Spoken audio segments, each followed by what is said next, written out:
At 5 o'clock, I think I can officially say good evening, or very late afternoon, or for those of you just getting up, good morning. My history with SEDS, I realized as I was coming here that I was first in SEDS 20 years ago. Was at the University of Arizona SEDS. I showed up to my first meeting, and I think that night I was elected vice president of the University of Arizona chapter. And then after that, went on to the presidency of the local chapter, and then in the national organization. Got involved as director of special projects with Jeff Faust in the crowd, one of the co-members, I think first at Caltech, then at MIT.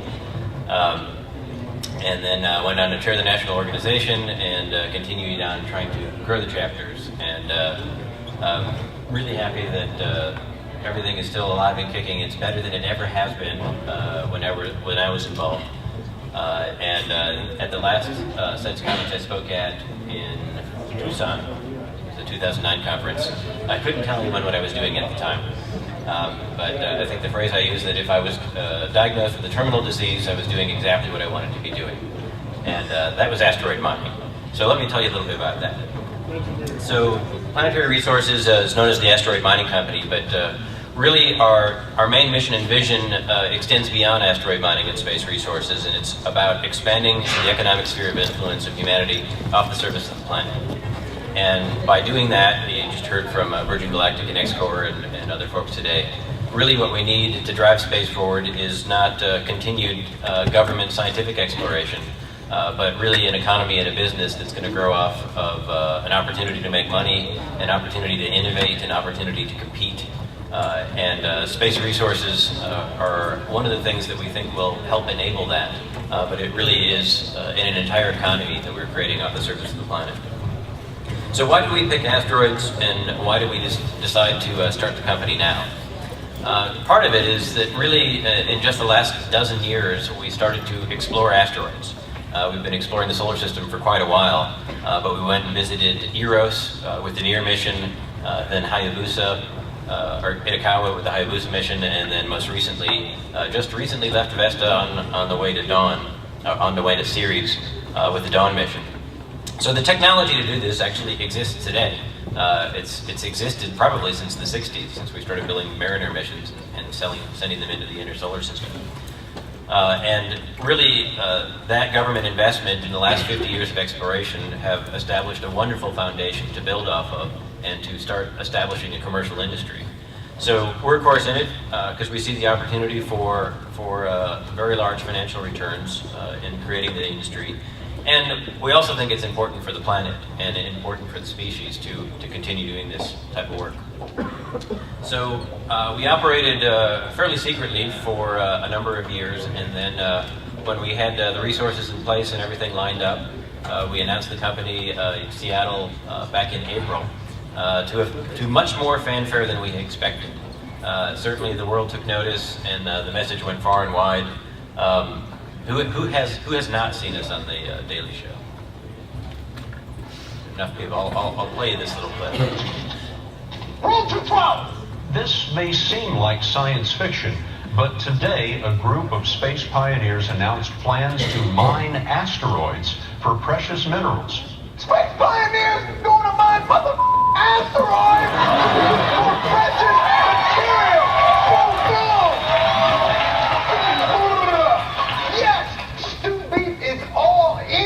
Do you know how rarely the news in 2012 looks and sounds how you thought news would look and sound in 2012? The best part, there's no government clue though. This asteroid retrieval project is being completely handled by eccentric billionaires. They are some of the most influential and wealthiest men on the planet. Google's Larry Page and Eric Schmidt, director James Cameron, XPRIZE founder Peter Diamandis, and billionaire Ross Perot Jr. If you put two Google billionaires with a Microsoft billionaires and some astronauts together, you can't go wrong. So they went on for another 8 minutes to make fun of us and do our little skits and have the Armageddon song and all that type of stuff. But John actually did like it, I love this story. And he ended it this way. asteroid. Well, let's face facts. It seems a little far-fetched. That's why it's a perfect candidate for our brand new segment. Bull or no bull with astrophysicist Neil deGrasse Tyson. Let's put 60 seconds up on the clock.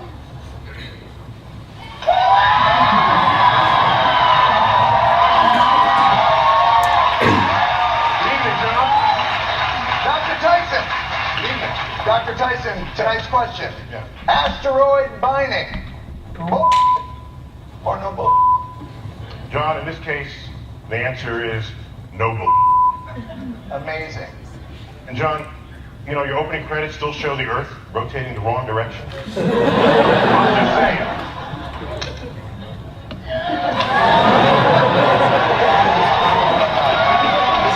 So you, of course, probably most of the people in the room heard about this before when the press leaks were happening, before we even had the announcement. But for being on that show, we opened up space, and certainly space resources and things like space colonization and asteroids, to an audience who had probably never given it the time of day or the brief bit of thought. And as a result of that, there's just been an enormous response that we've got back from everyone out in the world. And of the 2,500 people who applied for a job, we have now hired 4 from that group of folks. So we have a pretty stiff selection criteria, but everything that was said about interns for X4 and employees, all that is absolutely true, and those are kind of our same criteria. So we've just got some really amazing feedback. My favorite one was on the blog post I did last week. I didn't have time to look up the attribution, but the quote was, when will I be able to give you all of my money? But people see the opportunity. They're very excited that we've got a private venture doing something, with a decade-long horizon, and got a lot of people involved. But let me tell you, I guess, the story of asteroids and really the opportunity we have in our solar system. So this is, you probably can't see it with the lights blaring, but somewhere in there is the sun. The Earth is over here somewhere. And on January 1st, 1801, we discovered the first asteroid, Ceres, which is, Dawn is on its way to it right now. And within a few short years thereafter, we discovered several more, Vesta, which is the one that Dawn just left. And within the next 100 years, added about 433 more asteroids to the tally. And discovered a very special one, 433 Eros. And Eros was a new category of asteroid called the near-Earth asteroids. And it is the very definition of a near-Earth asteroid, one that crosses the orbit of Mars, comes close enough to the Earth to be relatively easy to get to with regards to the rocket equation. And then in the last 90 years since then, we've added 100,000 more to the tally. So this is an animation of the solar system. You can clearly see the big brown circle, which is the main belt of asteroids between Mars and Jupiter. And the swirl that you see going around the outside is, every year, of course, the Earth makes a lap around the sun. And every lap around the sun, we've been adding several tens of thousands of asteroids to our overall knowledge of what's in the solar system. And recently, we've been adding almost 1,000 near-Earth asteroids to that tally. And it's really just an enormous amount of objects and material all out there in the solar system, right where we need it when we want to go and explore and develop space. Unless you're into the Students for the Exploitation and Domination of Space, and then they're available for that as well. But this is about where the solar system is today, and if you can see the Earth in that little spot, that really is a thick soup of material that's out there that is as much of an opportunity as it is a threat, and that's really what we're interested in going out there and taking advantage of. So some of these we've been up close and visited. The very first asteroid we ever saw as anything other than a point of light in the sky was when the Galileo mission was on its way to Jupiter, the first mission to orbit Jupiter. And it saw 951 Gaspara, and we've had a few more to the list since then. Galileo also saw Ida, and we found the first asteroid that had its own moon. And just down and down the list, right down to Eros, which I mentioned, which a spacecraft in orbit and landed on the surface of that.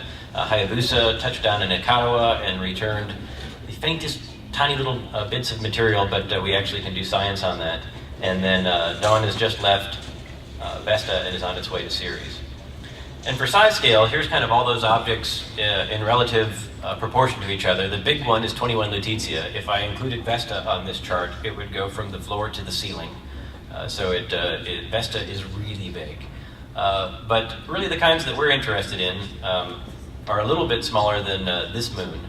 But kind of pointed out way over here, there's a little speck, a little pixel. And that little pixel is really a typical near-Earth asteroid. And that's Itokawa. So Itokawa is just a couple hundred meters across. If you compare it to a famous landmark in Seattle, there's the Space Needle.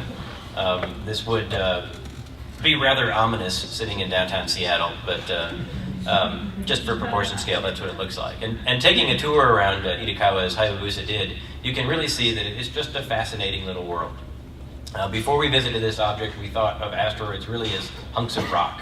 And the big ones were kind of like planets, look a little bit like the moon, but a lot of prevailing theories were that when you get down to something really small, the gravity is just so low that it can't possibly have any material kind of on the surface, like a regolith, like the moon does, or like Eros or Vesta does.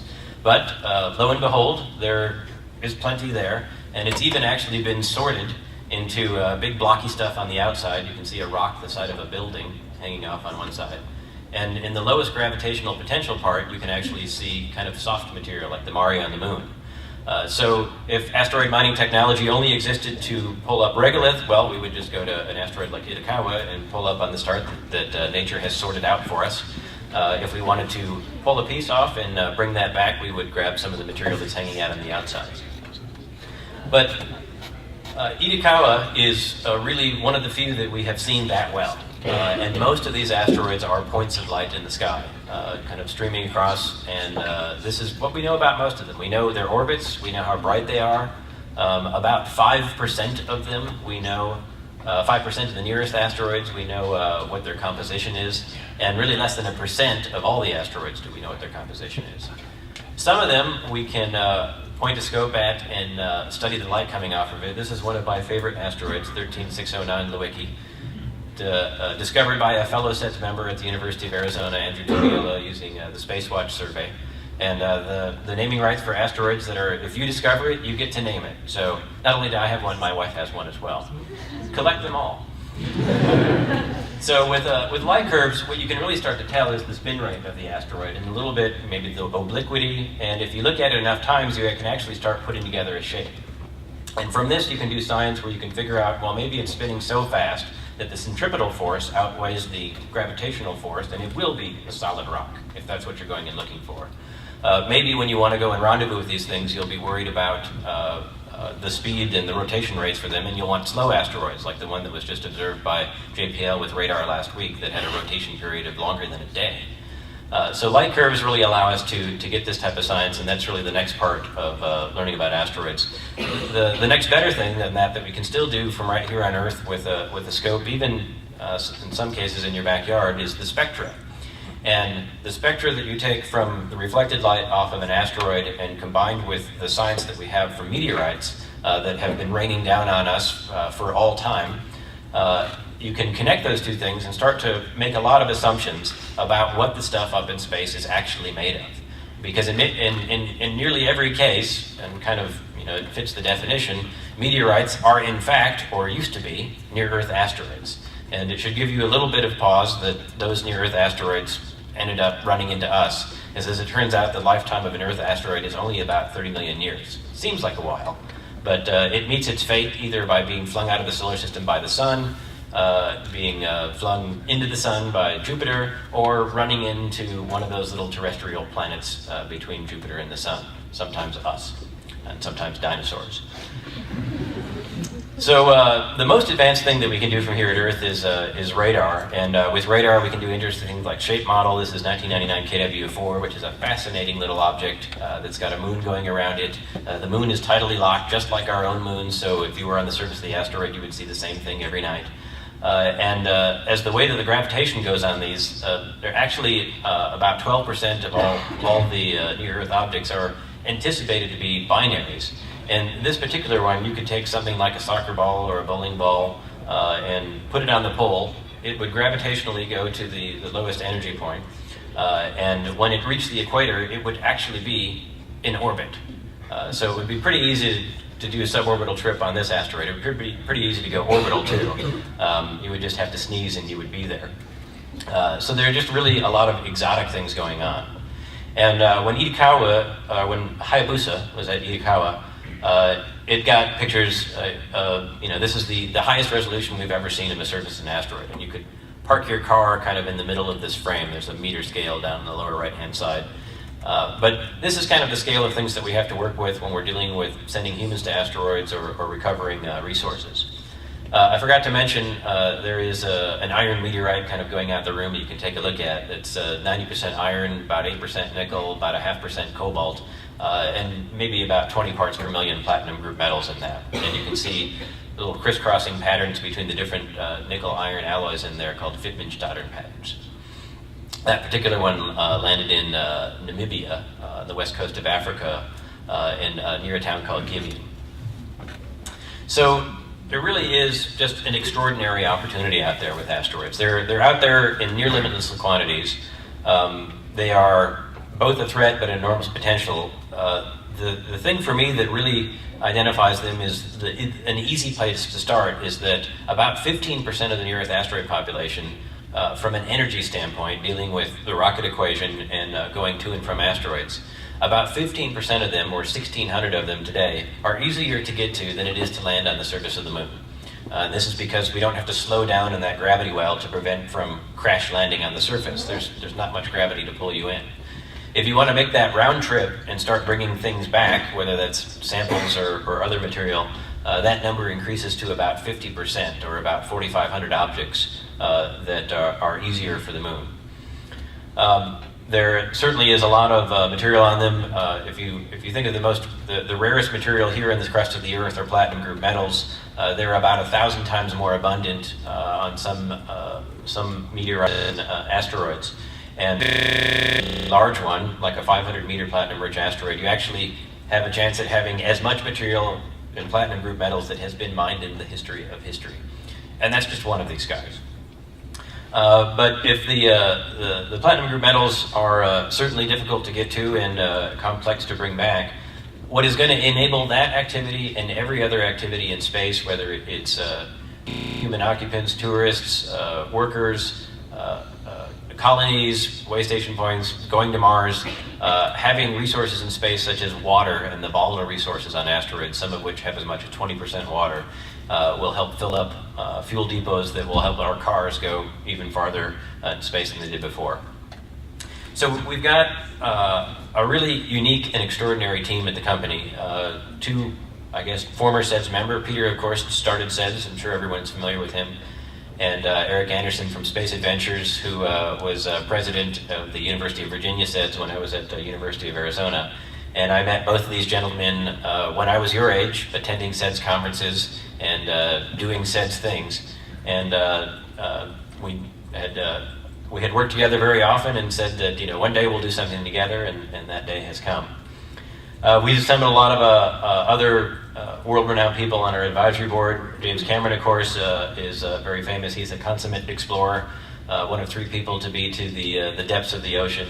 And when we have our missions out to the asteroid, you can be assured that it will be in 3D in all of its glory and cinematically presented. Tom Jones, 4-time shuttle astronaut, and also got his PhD from John Lewis, who wrote Mining the Sky. He's an asteroid scientist himself.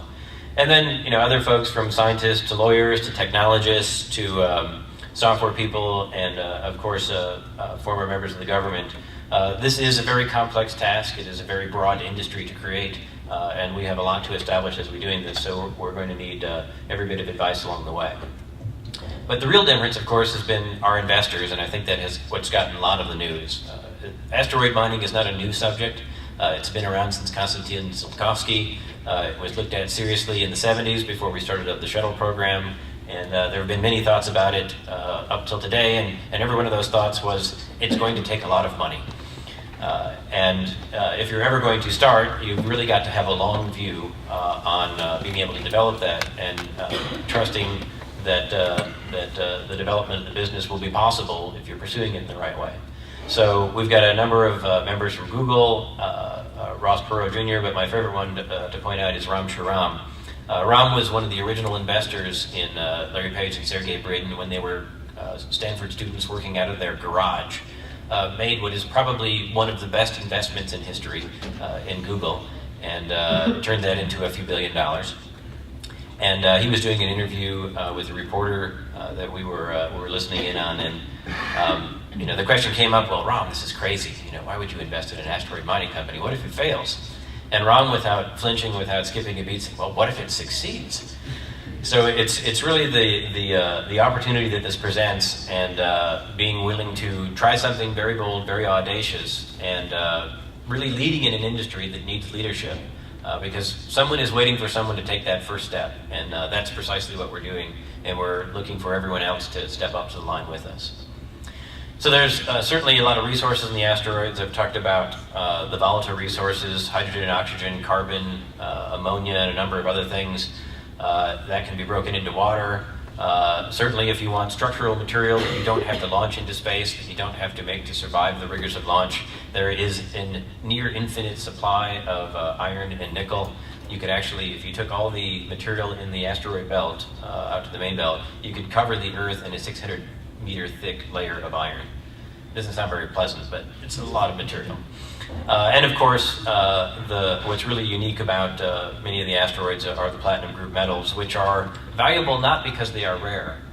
That's certainly how they are here on Earth, but they are really just a set of extraordinary materials that you can do a lot of great things with. And if anybody has read Peter Diamandis' book Abundance, there's a story about aluminum, where aluminum used to be the most scarce thing in the 1850s. We put a cap on the Washington Monument of it, and today I just flew here in a tube of aluminum through the sky, and you wrap your sandwiches in it and throw it away.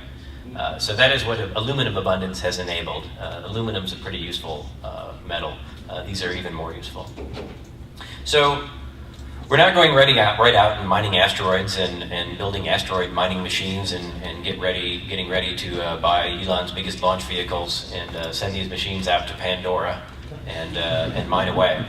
I've really put together kind of a stepwise program where it is learning-based and learning-driven, where even though we know a lot more about asteroids than we used to, there is still much to learn. And before we're going to create a process, before we're going to extract materials and do useful things with that, we need to learn a lot more than we have already today.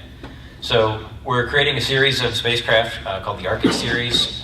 There's 3 in the series. The last one is the one that we'll send out to the asteroids themselves and do swarm exploration of near-Earth asteroids. It's called the Arctic 300.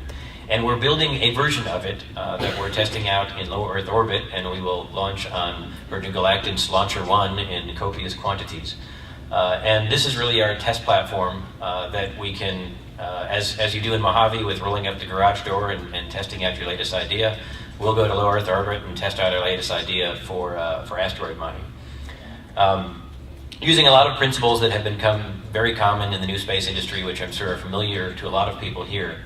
But doing what Elon is doing with vertical integration, using a small expert team, leveraging the most cost-effective launches that we can, and also looking for markets along the way as we build and pursue our own capabilities.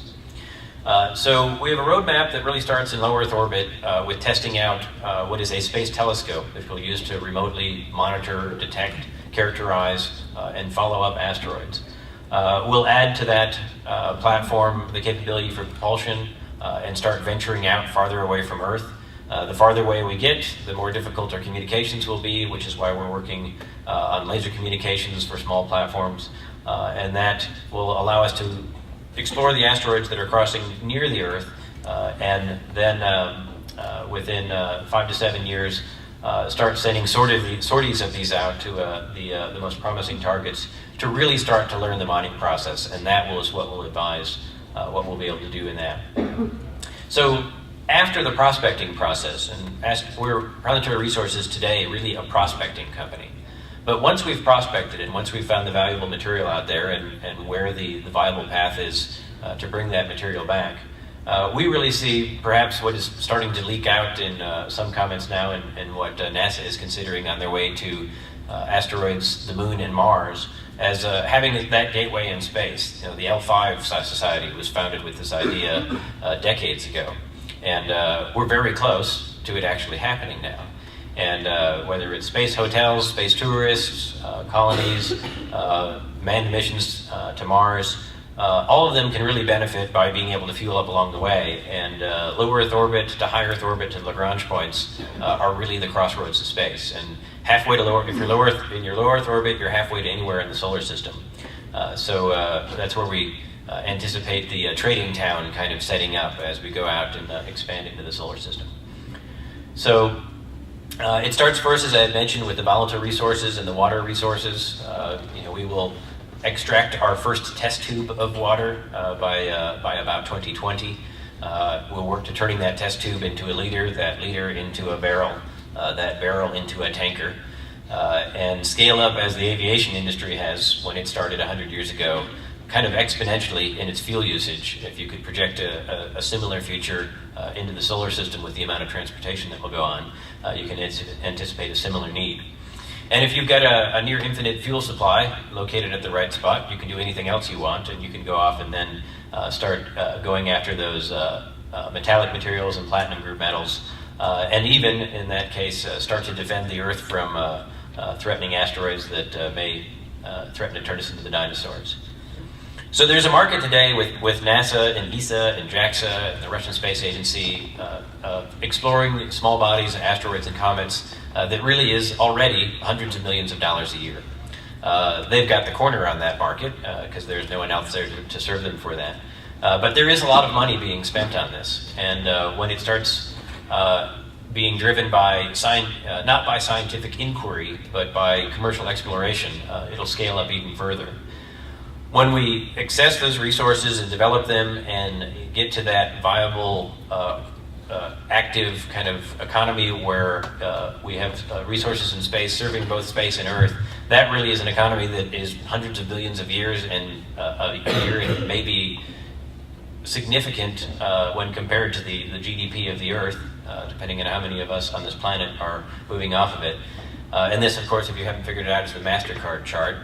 The ability to just nudge one of these things out of the way so that it doesn't cause a problem for us, there really is no price on that. And by developing these resources, we will gain the knowledge and we will develop the capability and we will have the residency in space that will allow us to start taking care of our neighborhood and ensuring our future. So we're approaching this in a kind of deliberate, slow, and methodical way. I mentioned, that we had picked up 4 people since we announced the company. We're building our company on a methodical pace where we identify derivative opportunities for, like the Arctic 100 space telescopes. We have our needs for them. We've identified needs both for private interests and for government interests where we can develop those alongside our own products. And we keep the cost low by keeping the team low. I think Will had mentioned this. The cost really doesn't get bundled up in $100 bills and sent into space. All that money goes into paying salaries here on Earth and covering costs and paying rent and doing all those types of things. And keeping that to a very small expert team, as Rutan did when the X Prize was won, is really how you can just make a significant difference in the cost. So we are limiting the complexity of what we're doing by the size of the team that we want to staff. And we anticipate being able to explore the asteroids with a team of no more than about 50 people.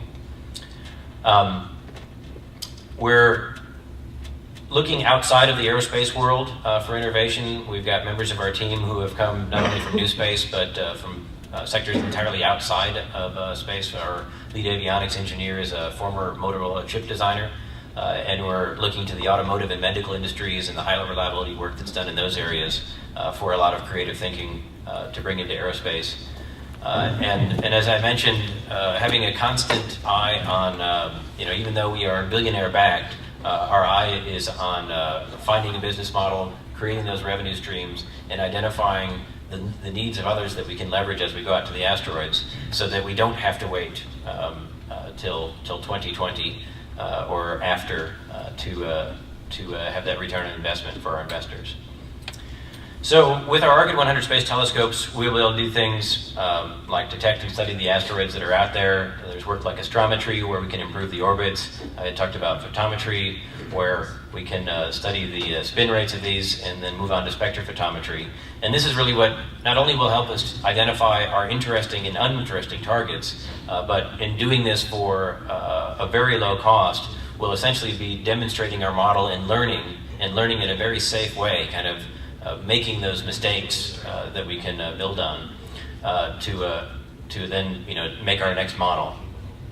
There's work we can do above the atmosphere because of our ability to stare at things for a very long time.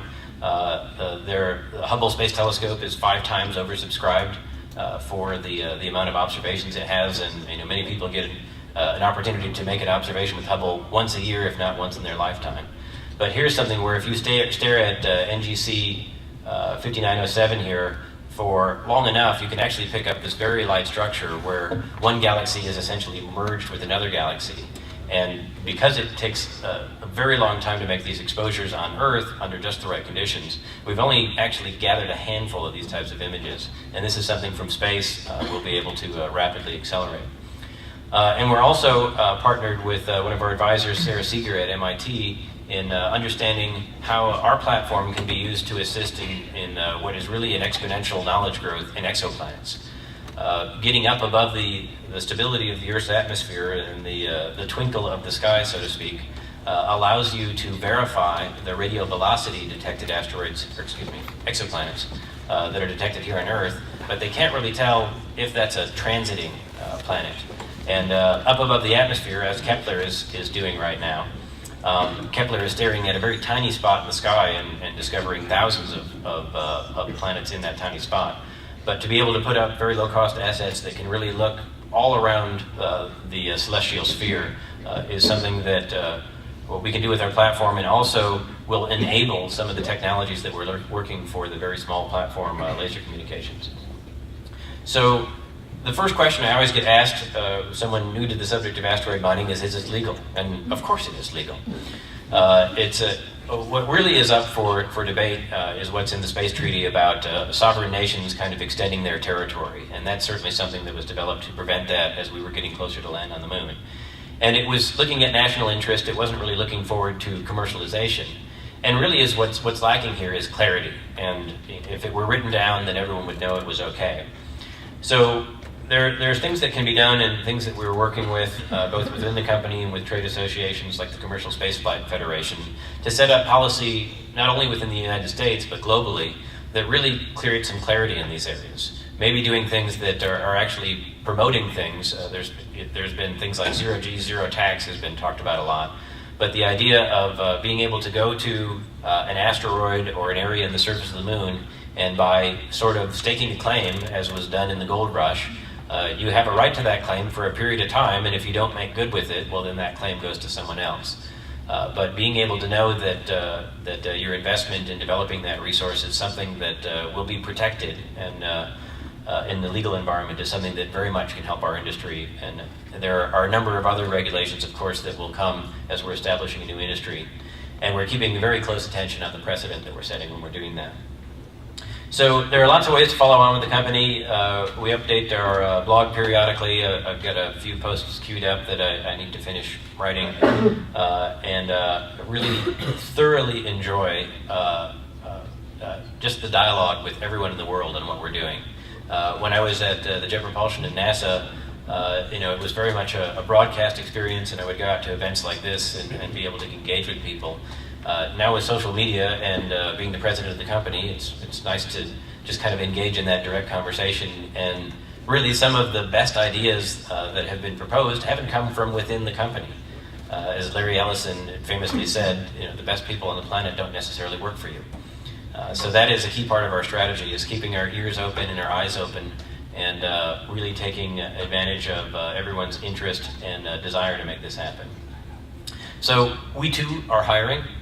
We've made our selections for a portion of our group of co-ops. We also prefer the 6-month experience. It is much more valuable for us in terms of getting to understand you as a student and your capabilities and your viability as a future employee.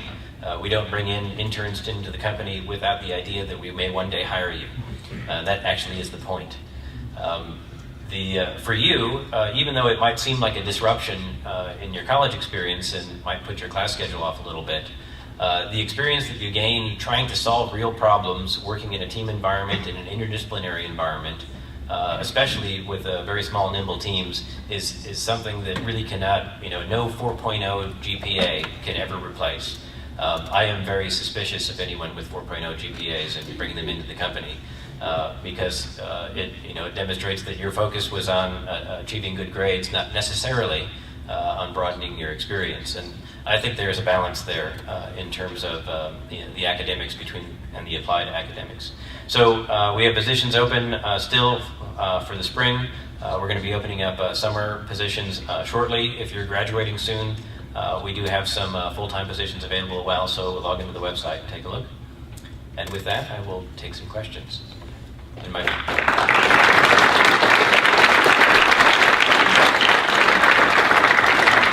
I always like to ask the first question is, am I going to get my meteorite back tonight?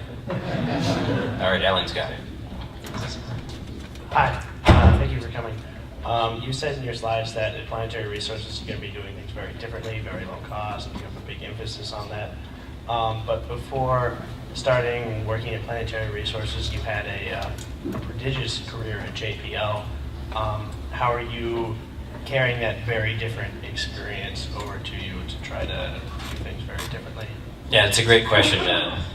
Certainly, we in the last panel we talked about the mix of gray birds versus young innovators, and I hope I'm somewhere in between. I'm certainly, I've got a particular bent with the experiences that I have, having worked on a few multi-hundred-million-dollar programs. I think a lot of my philosophy in leading the company in our technical design has been guided really by what I saw go on for the missions that we do for the taxpayer that really have to do well for the taxpayer, and they have to work, and the money is available to solve all the problems, so we do. When I was a flight system engineer on the Phoenix mission, I had the privilege of signing off on all the waivers of the things that, we didn't do this, this, and this, it'll be okay. Or we didn't do this, let's do an analysis, or let's do a test, or let's fix it.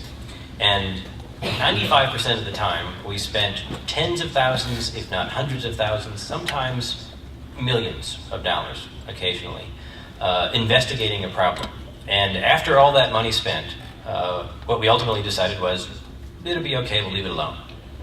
But, those are the types of things you do because every once in a while you find the thing that is really going to be the big problem and it was worth spending all that money. So we're really taking a tactic risk at Planetary Resources where instead of doing all that detailed analysis, we of course do some of it, we have the experience of what's important and what's not.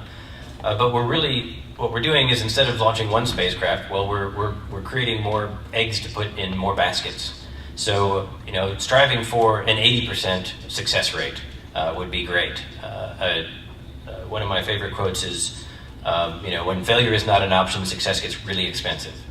So it's just being knowledgeable of where those risks are. And to everyone who is thinking about developing launch vehicles and who is currently developing launch vehicles, at least for robots, I would be very happy to launch on a launch vehicle with a 50% reliability if I had to pay 20% of the cost. The idea that one might blow up every once in a while really will let me be a little bit more blasé about the thing that I'm putting on top of it. And I won't get so married to it thinking that, well, this is my only opportunity because I have a very expensive launch to orbit. So start working on those 50% reliable launch vehicles. But not for the humans. Wherever the microphone Yeah, Chris, I'm over here. Oh, over here. James Puro, Space Frontier Hey, Foundation. James. I noticed that on your website, you say, and in your presentations, you talk about the people that you're hiring, but when you go on your website, it doesn't really have, like, as compared to SpaceX, where they say, we need avionics engineers, we need mechanical engineers, we need, stuff like that. I was wondering if you're planning on doing that, or if you're not, if you're just picking and choosing at this point. And the follow-on to that is how structured, how is Planetary Resources engineering team compared to JPL's engineering team? Is it like cognizant engineers analysts, or is it just everybody does everything at this point? And that was my 2 questions. All right, thanks, James. One of our good failure stories is when we launched the company, and we launched the company with the purpose of finding good people to hire. We completely failed to create a system that was good to deal with that. Being, engineers, we weren't really human resource managers. So 6 weeks ago, I think, maybe 6 or 7 weeks ago, we actually have a system that says we are looking for guidance, navigation, and control engineers. We are looking for embedded system hardware developers. We are looking for principal software engineers. And one that has been written about is we have a category of we are looking for general space nuts. So if you don't fit into one of the 3 categories, which is where we're ready to hire today, we keep on deck a list of folks that we'd like to hire next, but in our pace, we're not quite ready to bring into our team. As for the structure of our team, we're really trying to break down barriers between traditional subsystems as they have evolved as we've been exploring space. The first spacecraft, Explorer 1, if you opened it up, you would be hard-pressed to identify a subsystem in it. It was a spacecraft. If you open up your iPhone today, you would be very hard-pressed to identify any compartments of it. It is massively integrated. And that's really what I see as actually an opportunity for some of the things that we're doing in any microelectronic technology today, is taking more of those functions and centralizing them more, because it is the complexity of the discipline that has separated them. So we, for example, in our software team, to quote a traditional way of doing it within NASA, often you have a software team that makes the software that goes on the spacecraft, and then you have a different software team that makes the software that's on the ground. And then you might have a third team that makes the software that does the science stuff. So at Planetary Resources, we have a software team. They can't throw any of those subjects over the fence. If they make something easier on the spacecraft and it's going to get harder on the ground, that's still their problem to deal with. Similarly, there are things where structure and thermal are very similar disciplines, where we combine those, and we're just looking for as much commonality where we're really trying to have everyone have a foot in at least 2 domains, so that everyone in the company can be a system engineer, for that matter. So we try to keep our organization as flat as we possibly can. We're not quite to the SpaceX point where we've got a large cube farm and it's hard to distinguish folks. We're working of our available flex space in Bellevue, Washington. But that's a little bit to the inside, I guess, of the internal structure of the company. Hi, I've been wondering, when you get your first barrel of propellant, who's that buyer going to be, and how much is it going to cost? Excellent question. So with propellant, and propellant could be water, it could be ice, it could be hydrolyzed hydrogen and oxygen. Certainly, as we're getting to that point where we're ready to produce materials on a scale that can be industrialized, if there is not yet a demand or not yet a company that is creating the fuel depots, that will certainly pace our progress. I have met several people who are certainly in the business of trying to develop a fuel business, and they're very happy that we're around. And really, I think this is this next huge step in space that is going to happen, certainly in, I wouldn't even say your lifetimes, I would say the first part of your careers. The next leap that is going to happen is really going to happen because there are so many people who are lined up saying, I've got this covered, I've got this thing covered, I've got this thing covered. We've got just a broad set of things that we're ready to a bunch of thoroughbred horses at the gate ready to go. And everyone will move forward together. I can create the world's most successful asteroid mining company, but if there is no one to provide product to, it's not going to be that useful. So that's why I started this talk with the space economy, and it is an economy. It has many different players, and they can't all exist without each other. The question as to how much it's going to cost, you can certainly compare it with the cost of what it will cost to take mass into orbit. A lot of times when we look for calculations and we're doing studies on what the value of things, we take Elon seriously when he says that he'll be able to launch pound to orbit for $100. What the great thing about fuel depots and having resources in space is it's not necessarily only a cheaper way to get the resources, but it's just incredible leverage. So even if it were easier or cheaper to launch it from the Earth, There's an impact for all those rockets. There's an efficiency of how much material can be delivered at one time. And to get the resource from the place that is very close to where you're going to use it, energetically speaking, will be the thing that will naturally be the easiest thing to do. Okay, so we'll take 2 more questions. Sorry. So we'll take 2 more questions.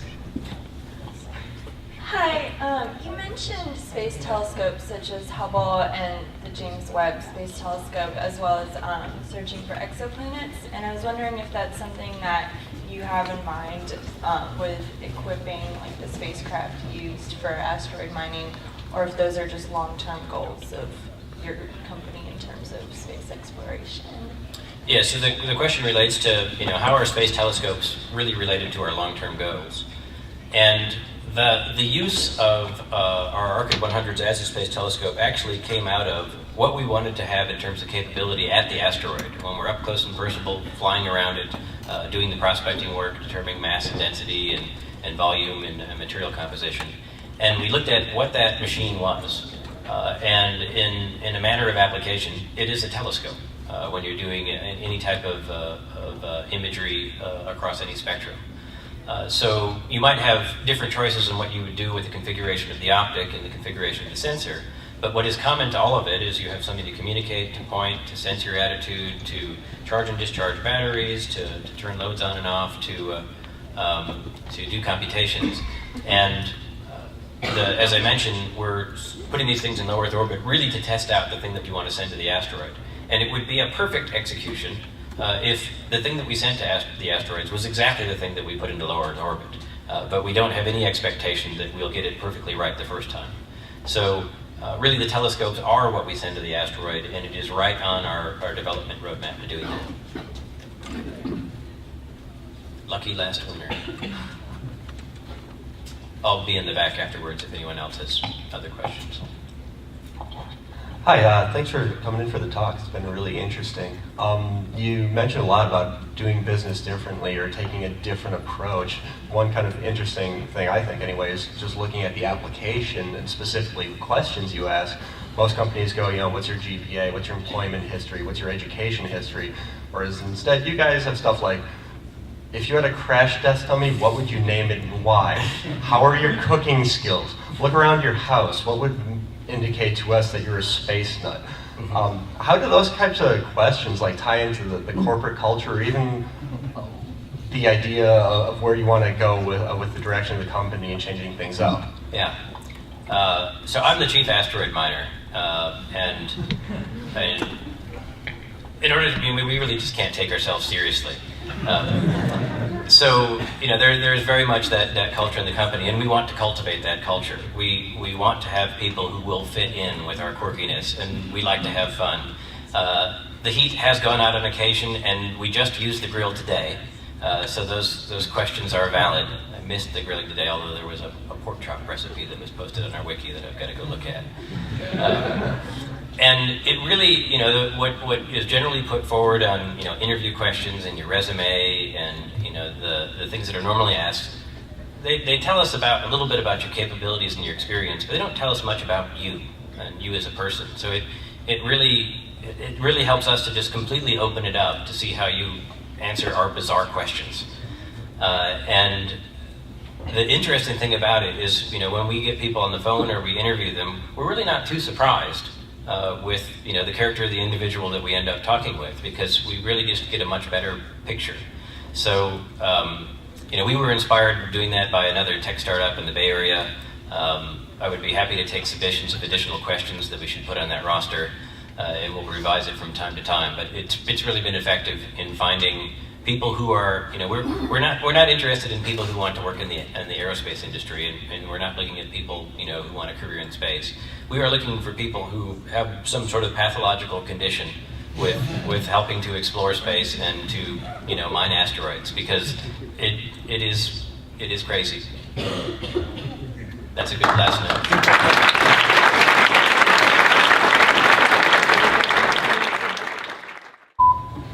John, in this case, the answer is no. Amazing. And John, your opening credits still show the Earth rotating the wrong direction. I'm just saying.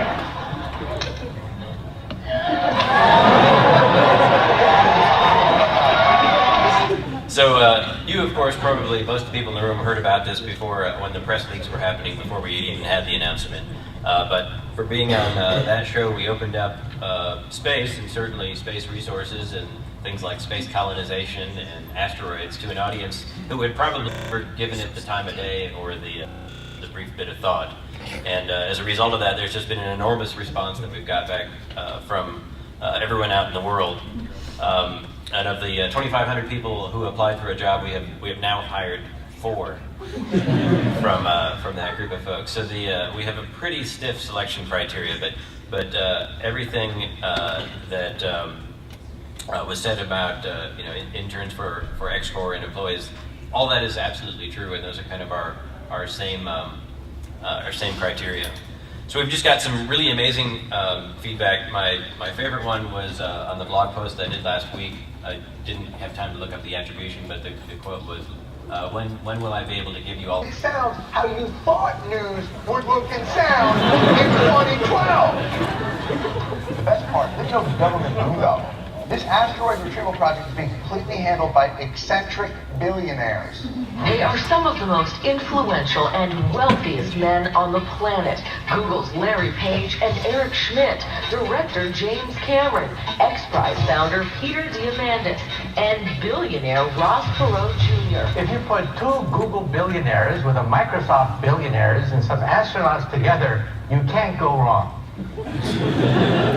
So they went on for another 8 minutes to make fun of us and do all little skits and have the Armageddon song and all that type of stuff. But John actually did like it, and he ended it this way. I love this story. Well, let's face facts. It seems a little far-fetched. That's why it's a perfect candidate for a brand new segment. Bull or no bull with astrophysicist Neil deGrasse Tyson. Let's put 60 seconds up on the clock. Good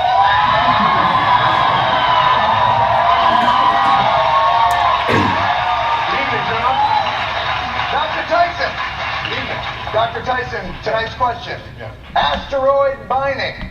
Bull or no bull? So Planetary Resources is known as the Asteroid Mining Company, but really our main mission and vision extends beyond asteroid mining and space resources, and it's about expanding the economic sphere of influence of humanity off the surface of the planet. And by doing that, you just heard from Virgin Galactic and X-Corps and other folks today, really what we need to drive space forward is not continued government scientific exploration, but really an economy and a business that's going to grow off of an opportunity to make money, an opportunity to innovate, an opportunity to compete. And space resources are one of the things that we think will help enable that, but it really is in an entire economy that we're creating off the surface of the planet.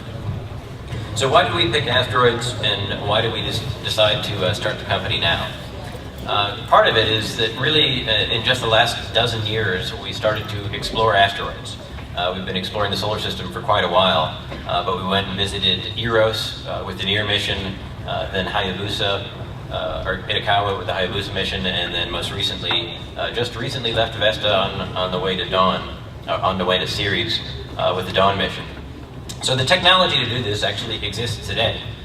It's existed probably since the 60s, since we started building Mariner missions and sending them into the inner solar system.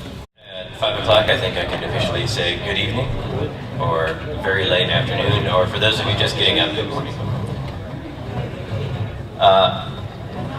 So my history with SEDS, I realized as I was coming here that I was first in SEDS 20 years ago.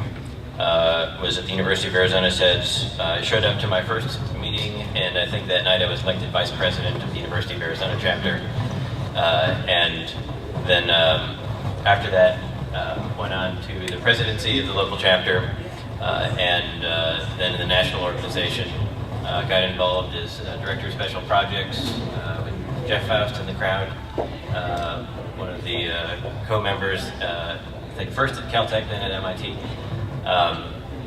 And then went on to chair the national organization and continued on trying to grow the chapters. And really happy that everything is still alive and kicking. It's better than it ever has been when I was involved.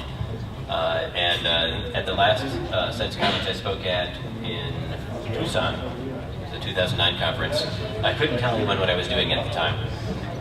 But I think the phrase I used that if I was diagnosed with a terminal disease, I was doing exactly what I wanted to be doing. And that was asteroid mining. So let me tell you a little bit about that. And really, that government investment in the last 50 years of exploration have established a wonderful foundation to build off of and to start establishing a commercial industry. So we're of course in it because we see the opportunity for very large financial returns in creating the industry. And we also think it's important for the planet and important for the species to continue doing this type of work. So we operated fairly secretly for a number of years, and then when we had the resources in place and everything lined up, we announced the company in Seattle back in April to much more fanfare than we had expected. Certainly the world took notice, and the message went far and wide. Who has not seen us on the Daily Show? Enough people. I'll play you this little clip. Roll to 12!